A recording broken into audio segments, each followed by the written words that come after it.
Pet owners will tell you there's nothing like the bond between man and animal. But in Quebec, man's best friend isn't being treated like much of a friend at all. The province has been dubbed the puppy mill capital of the world, with over 2,200 active operations breeding and selling dogs across North America. And for the second year in a row, the Animal Legal Defense Fund has named Quebec the best place to abuse animals. Humane Society Canada spokesperson Iwa Dimanowicz says the solution isn't simple. Raiding puppy mills is a grueling process because of lengthy investigations. We raid puppy mills when the Quebec government decided to seize the animals.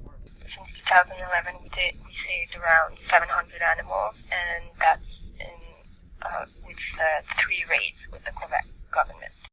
Animal activist Rada says buying animals from traditional pet stores is part of the problem.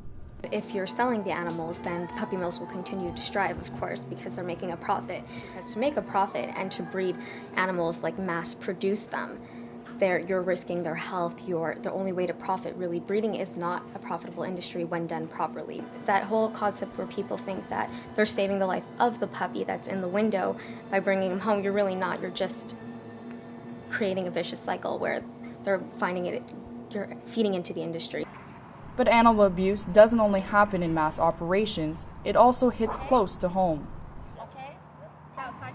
In 2011, a Quebec man made headlines after beating and stabbing his 3-year-old pug mix Rue, leaving her to bleed to death in a bathtub. Just last month, he was handed the harshest sentence the province has ever imposed. He will spend 6 months in prison, pay a $4,000 fine, and must steer clear of animals for the next 25 years. 1111 Animal Rescue founder Carolyn Ross was there the night Rue was saved. She went straight into a foster home as soon as she recovered, and it was really miraculous. She came in unconscious, hypothermic. She looked like she was a dead dog but was still breathing. And I stayed with her overnight, and by the morning she was walking around, wagging her tail. She slowly went from being unconscious to a happy, affectionate dog.